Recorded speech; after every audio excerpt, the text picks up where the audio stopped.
Anuncio o painel de número 2, conforme a programação recebida no credenciamento, com o tema Pessoa e Mercado. Convido para presidir esta mesa professor Francisco Viegas.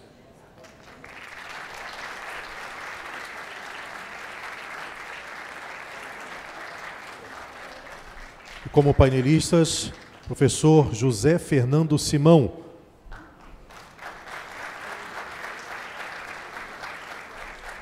Ele falará sobre o sistema Output de cadastro positivo de crédito é compatível com a proteção da pessoa no mercado. A outra palestrante, professora Aline de Miranda Valverde Terra.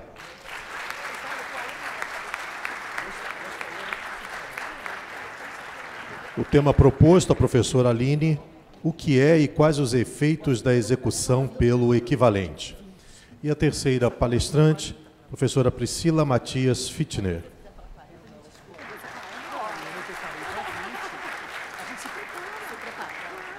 Ela falará como compartilhar as Incertechs com as premissas do mercado de seguros densamente regulado. Como debatedores, para concluir a formação da mesa, convido o professor Daniel Bucar e professora Lívia Barbosa Maia.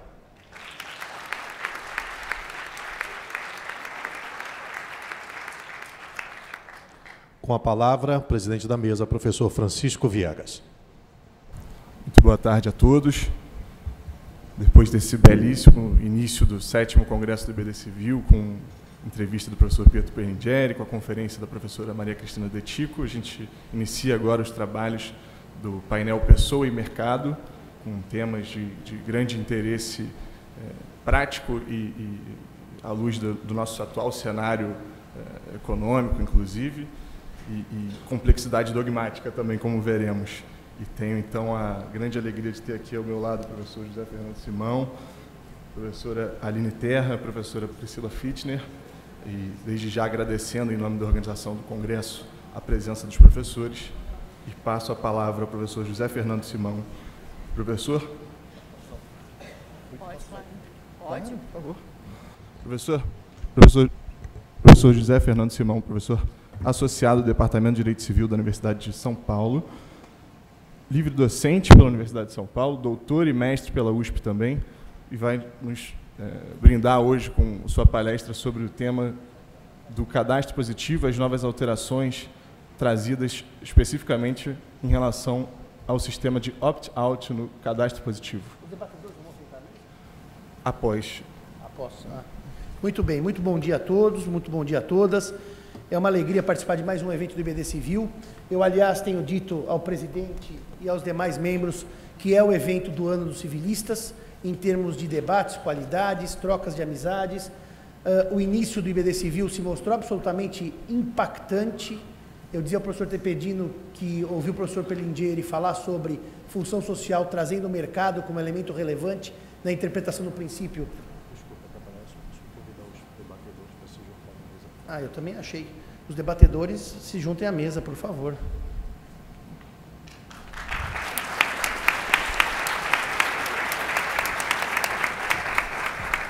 Agora sim. Impactante, principalmente porque eu ia defender uma coisa que eu vou agora confirmar, já que a função social pode ser lida também à luz do mercado. Dizer que temos aqui uma pleiade de amigos civilistas das várias escolas, o Ale Barbosa, o civilista raiz, o Marcelo Birger, o civilista elegante, chavequeiro, mulherengo, é uma alegria enorme.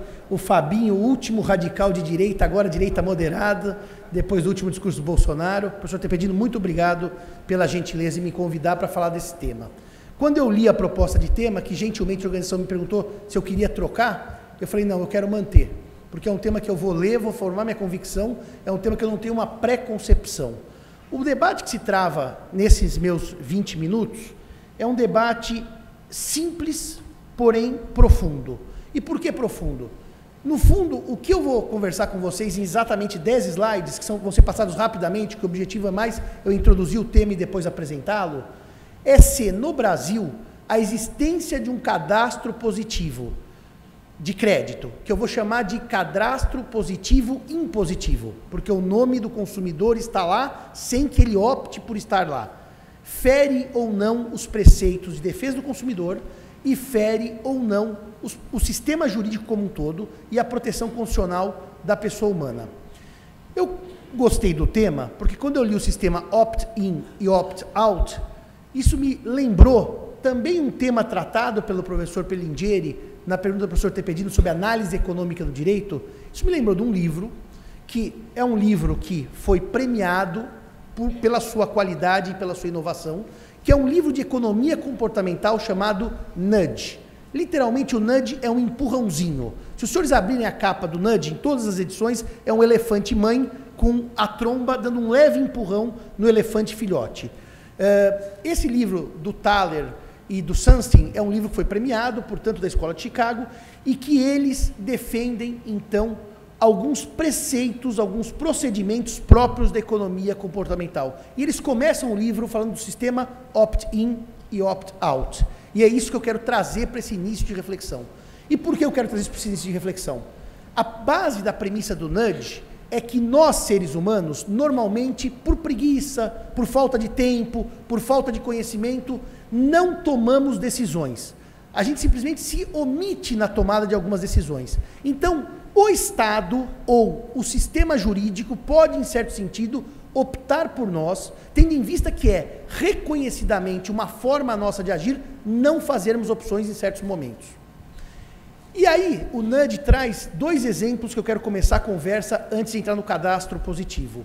O primeiro exemplo é porque o buffet de restaurante por quilo pode ser bom para emagrecer ou bom para engordar. O ser humano, normalmente, quando ele olha aquele buffet maravilhoso que começa com tudo que é engordante, ele põe tudo que é engordante no prato. E quando chega ao final para a salada, já não há mais espaço. Então ele vai comer tudo que é engordante.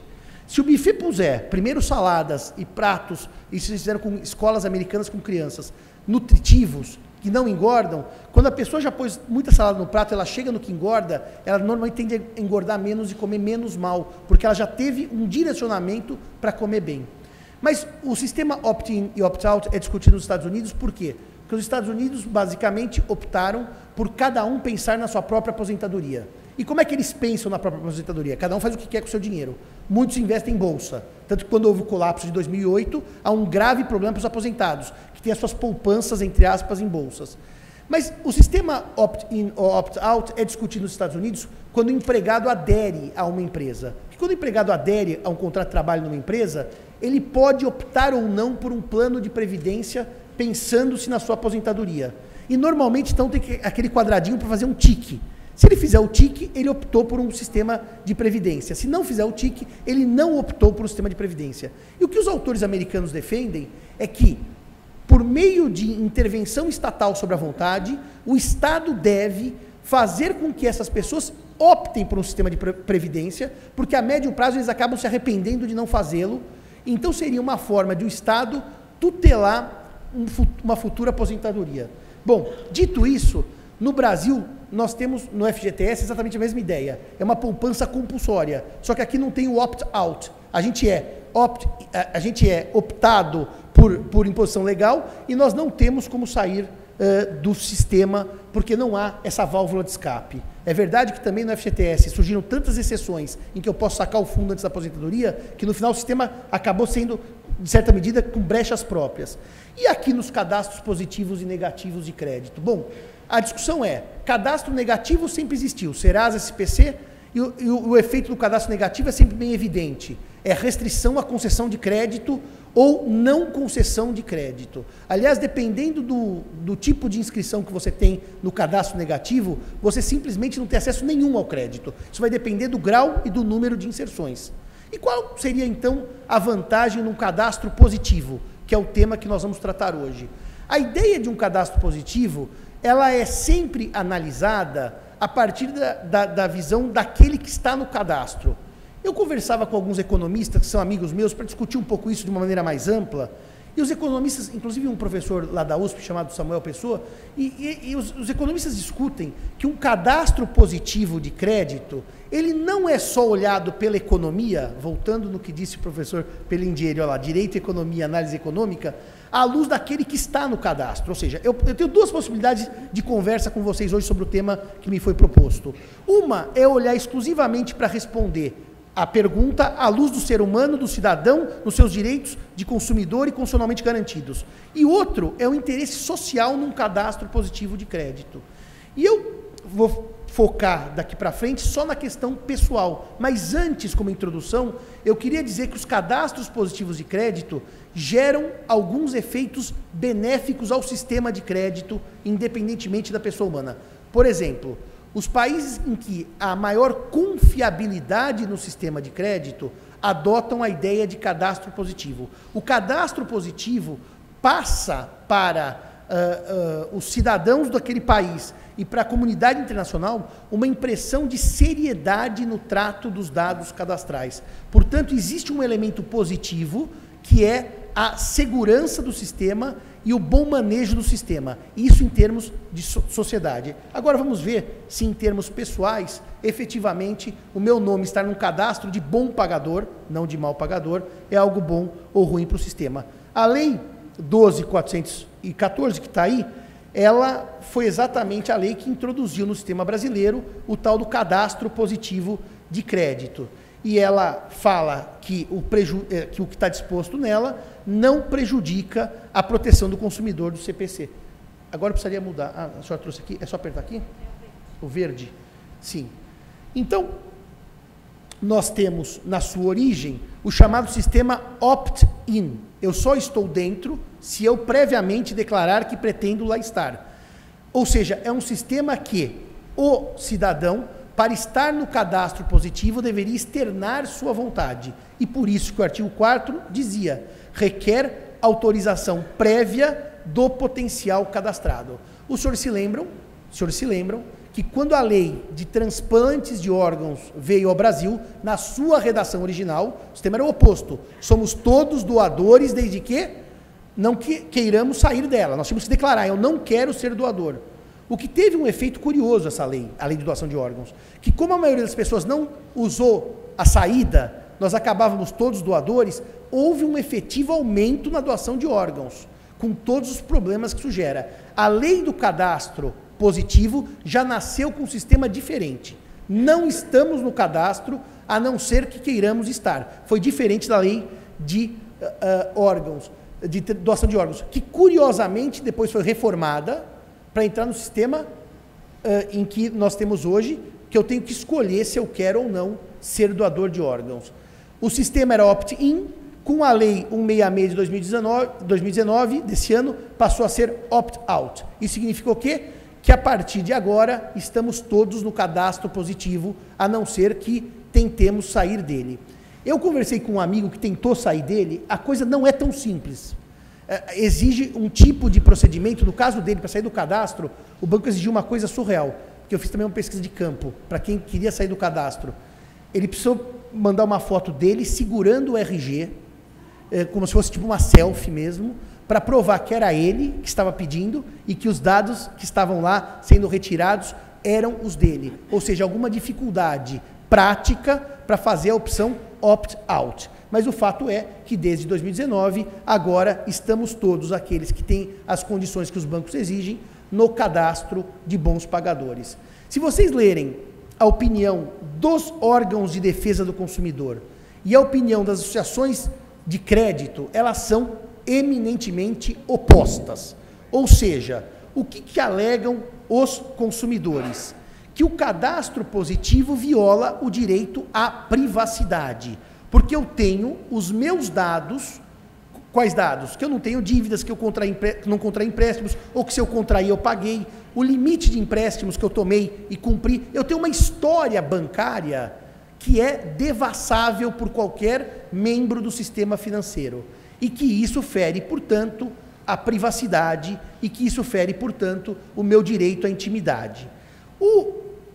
Os bancos, por sua vez, eles dizem que, na verdade, o cadastro é ótimo para os bons pagadores, porque baixa as taxas de juros, olha os deveres, professora Maria Cristina, baixa as taxas de juros e permite maior acesso e um acesso facilitado ao crédito. No fundo, o que os bancos defendem não é uma questão de direito constitucional à imagem ou privacidade, é uma questão de análise econômica. É melhor existir o cadastro porque melhora a economia. Esse assunto meu é um assunto claro em que direito e economia estão em lados que me parecem opostos. E por isso que eu fiquei muito satisfeito de ouvir a intervenção do professor Perlingieri falando até onde a economia pode invadir a esfera jurídica.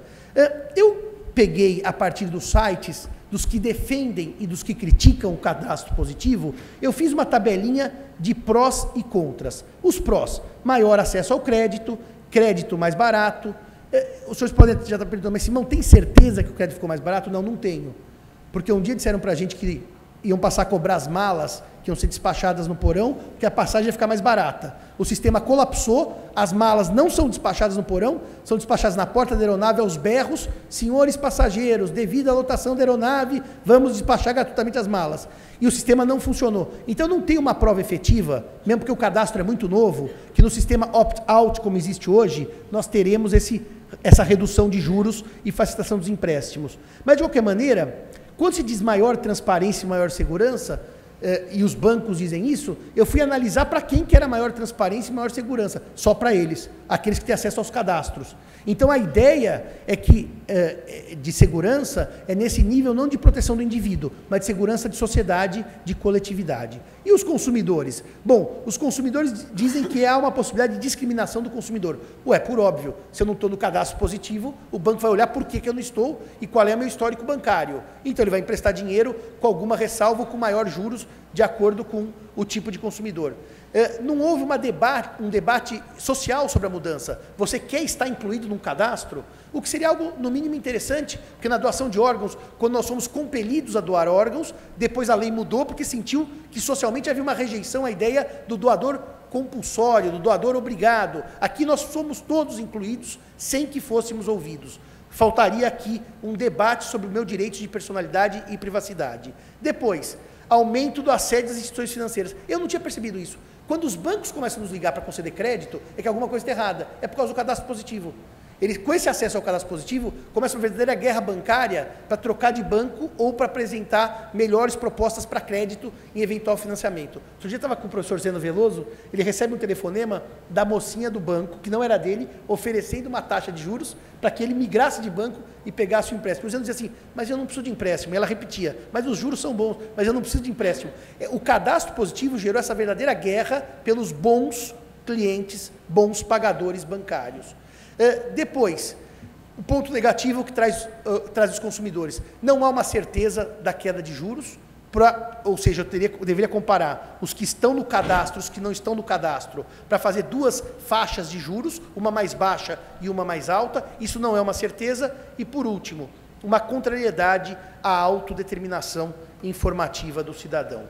Dito isso, o Código de Defesa do Consumidor, segundo o texto da lei, ele fala que os cadastros de dados devem ser objetivos, claros e verdadeiros.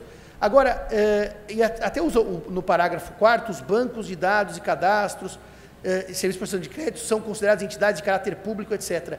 Eu não consegui achar uma leitura impeditiva do uso do cadastro positivo. No sistema do CDC como um todo, não me parece que o cadastro positivo é ab início proibido, ab início, ou seja, que haja uma proibição expressa.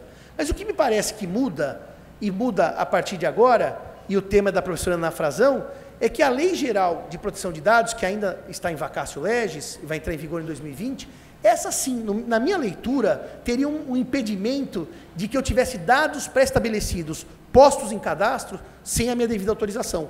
Portanto, me parece que hoje, o sistema opt-out, que é o que nós temos hoje, eu tenho que pedir para sair, ele não encontra barreiras no sistema jurídico. Só com uma invocação realmente de privacidade de sentido mais amplo é que eu poderia me excusar e dizer que o sistema não funciona de qualquer maneira como um todo. Para mim, eu posso pedir para sair. Mas eu entendo que a partir da promulgação da Lei de Proteção Geral de Dados, nós vamos ter daí sim uma vedação ao cadastro positivo. Aí sim nós vamos ter que voltar no velho sistema, que quem quiser estar no cadastro, que opte. Essa mudança foi uma mudança pedida pelos bancos, por lobby bancário, para tentar viabilizar maior número de empréstimos e esquentar a economia. E é curioso, para terminar o diálogo do direito com a economia, nós discutíamos ontem, eu e o professor Chalub, lá em Brasília, sobre a lei dos distratos. O direito é facilmente permeável pelas questões econômicas. Porque quando as construtoras estavam vendendo a rodo imóveis e o mercado estava aquecido, elas não precisavam de uma lei dos distratos. Quando o mercado começou a cair e começou a haver distratos efetivos, as construtoras fizeram todo um movimento para terem uma lei de distratos. Aqui exatamente por que o sistema opt-out muda em 2019? Muda porque é uma percepção de uma crise econômica que nós estamos vivendo e é uma forma de tentar, por meio de lei, viabilizar uma questão econômica que são os empréstimos. No fundo, a lei de 2019 que mudou o sistema opt-in para opt-out reflete um pouco do próprio jeitinho brasileiro de legislar. Legisla por ocasião, legisla por momento econômico, legisla por crise econômica. Então, no fundo, eu queria concluir dizendo que foi um bálsamo para os meus ouvidos ouvir a preleção do professor Perlingieri, que no fundo nos alertou para o quê? Para um perigo, que é exatamente legislar de acordo com a economia, que é o que aconteceu no sistema opt-out. Eu queria agradecer novamente a possibilidade de ter palestrado aos senhores e a generosa atenção dessa plateia. Muito obrigado.